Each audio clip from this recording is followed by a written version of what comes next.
The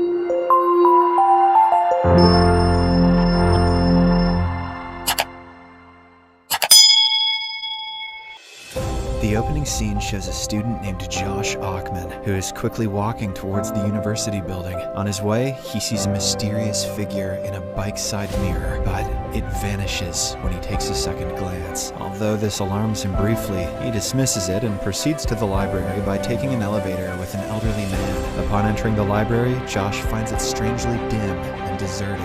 He calls out for his friend, Douglas Ziegler, whom he was supposed to meet there, but there is no response, leaving him feeling anxious. Despite his unease, Josh cautiously explores the library. At one point, he is startled by the same old man's sudden appearance, causing him to drop some books from the shelf. As he picks up the books, the old man departs with his rusty book cart. Still searching for his friend, Josh witnesses unsettling events, such as flickering tube lights, books falling from shelves, and the old man's cart moving on its own. Peeves is here. Curious, he approaches the cart, only to be confronted by a terrifying screaming face, which scares the life out of him. Just then, a creepy humanoid spirit with long fingers grabs Josh's head and drains the life force from his body. Josh is fucking dead. In the next scene, we are introduced to 4 university friends named Isabel, Stone, Tim, and Maddie, who are having a few drinks in a packed bar. Everyone seems to be enjoying the moment, except for Maddie, who is concerned about her computer geek boyfriend Josh, because he has been away for a week. Sensing her worry, Isabel suggests moving on from Josh, considering the time they spent apart outweighs their time together. Afterwards, Tim, who harbors feelings for Maddie, offers to walk her home, but she kindly declines, as she considers him a friend. Upon arriving back at her apartment, Maddie listens to a couple of her voicemails, one from her mother, and surprisingly, the other from Josh. However, the second message is empty, with Josh merely calling her name and hanging up. Concerned, Maddie tries calling him back, but he still does not answer the phone. That night, Maddie is unable to sleep, so she checks on her roommate Isabel, only to discover that she is not home. It turns out that she is sleeping with a random guy at his place. As a result, Maddie texts Isabel, asking her to come back home. The following day, after attending college classes, Maddie decides to visit Josh's apartment to check on him. Once there, she knocks on the door, but receives no response from inside. Eventually, she finds a spare key above the door, enabling her to get in. As soon as she enters, she discovers the apartment in complete disarray, with the computer code running. After a while, Josh walks out, but he appears to be different. Not quite himself. Maddie asks where he had been and why he hadn't been answering the phone. However, instead of answering her, he rolls up an Ethernet cable and heads into a room, telling her to wait in the kitchen. While waiting, she finds Josh's pet cat locked in a closet and dying from severe malnutrition. Distressed, Maddie rushes to ask Josh about what's going on, but to her complete shock, he has committed the unthinkable, using the Ethernet cable.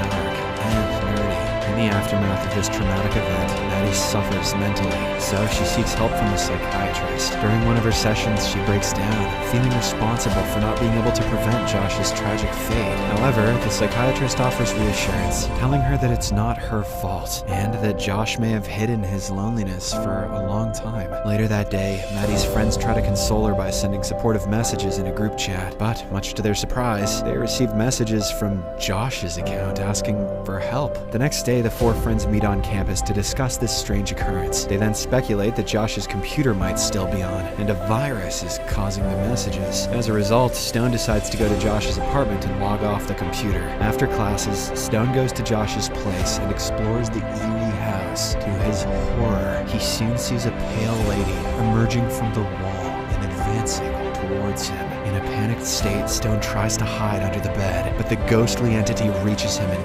drains his soul, just like what happened to Josh. That's what you get for trying to hide under the bed from a ghost. The next day, Maddie calls Stone to inquire if he managed to turn off the computer, but as expected, the possessed Stone doesn't talk much on the phone. Disturbed by the situation, Maddie decides to take matters into her own hands and heads to Josh's apartment. However, she finds the place being cleaned out and vacant by the landlady. Maddie asks about the computer, and the landlady explains that she had already sold it because Josh hadn't paid the rent for several months. Despite this, Maddie traces the computer's buyer, who names Dex McCarthy, and pays him a visit. She accuses him of using her boyfriend's computer to send strange messages. Confused, Dex shows her that he hadn't even connected the computer, leaving Maddie bewildered as she departs.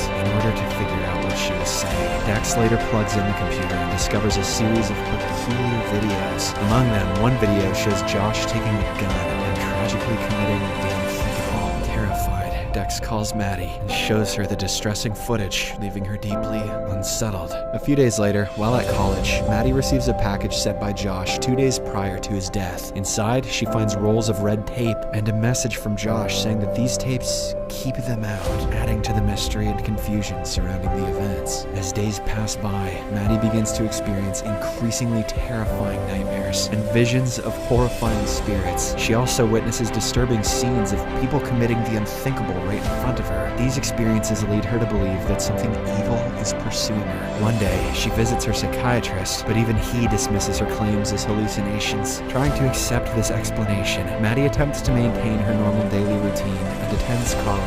However, she notices an unusual trend. The university is gradually becoming emptier as students stop showing up. One day, while in the restroom, Maddie hears strange noises, so she goes to investigate. Suddenly, she catches a glimpse of someone peering through one of the bathroom doors, which frightens her, and she flees in panic. In the next scene, Tim decides to visit Stone, as he has been unresponsive to phone calls for several days. Upon entering his apartment, Tim finds him in a distressed state, tearfully saying, "I don't want to die." But before Tim can react, Stone is mysteriously pulled in and engulfed by the wall, leaving only a dark trace behind. This terrifies Tim, so he rushes back to his own place and frantically covers the doors and windows using red tape. After covering everything, he looks through the door's peephole, and at the same time, a humanoid figure with a large mouth suddenly attacks him. That red tape didn't do shit. On the same night, Maddie's computer turns on by itself and starts playing some strange videos. Scared, she disconnects all the computer wires, but still the printer begins printing some images. Upon assembling all of the printed pieces, she sees a blurry face. Panicked, she goes to Dex's place to share her findings. In response, he shows her video messages that Josh had sent to Douglas. They also uncover that Josh had hacked into Douglas's computer system and unintentionally unleashed a virus that opened a portal connecting the realms of the living and the dead.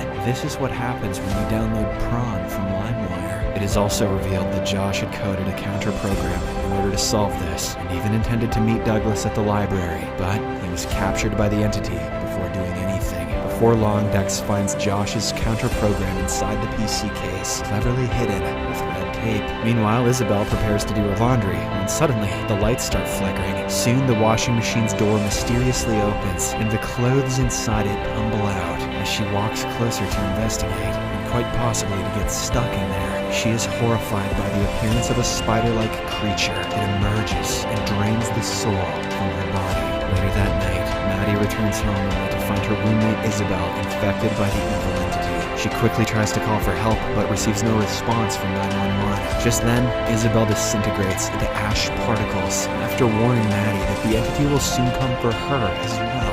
Frightened and desperate, Maddie contacts Dex, who promptly arrives to pick her up. Dex claims to have discovered Douglas's location, and together they head towards his place. Along the way, they witness the city in a state of apocalyptic chaos, with wrecked vehicles and terror prevailing everywhere. They also come across a family who advises them to seek refuge in an area with less technology, as the monsters are apparently emerging from computer systems. Nevertheless, Maddie and Dex are determined to shut down the entire system and put an end to the mayhem. Upon reaching Douglas's place, they find his room covered entirely in red tape. Moments later, Douglas comes out from a closet and quickly seals the door with more red tape, fearing that the spirits might enter. The duo then demands to know what's going on, and Douglas reveals how everything began. He explains that Josh and his involvement in the telecom project, during which they found frequencies that no one knew existed. They opened those frequencies and unintentionally allowed the spirits from another dimension to enter the world of the living. In addition, Douglas discloses that these spirits take away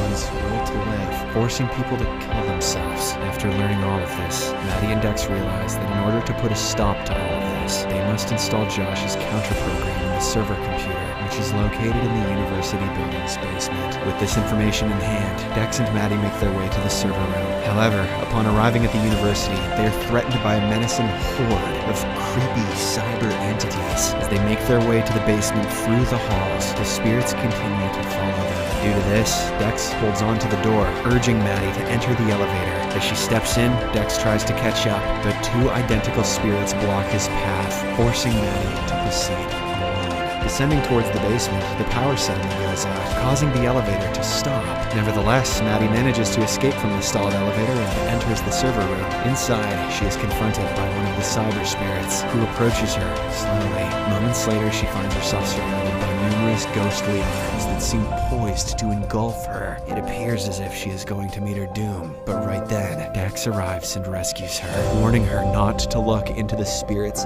face. Following this, Dex proceeds to the main computer and installs the counter program. This causes the system to crash, vanishing the spirits for the time being. Minutes later, the system reboots automatically, and the spirits reappear, forcing Maddie and Dex to flee the city by car. They drive a considerable distance and then pull over to rest in the car. Not long after, they are awakened by a radio broadcast from the army, announcing the locations of several safe zones where there are no internet connections, cell phones, or televisions. But before they can react to the news, they are attacked by a four-armed humanoid entity. Despite this intense confrontation, Dex manages to start the car and drive to an area with minimal signal, leaving the spirit behind.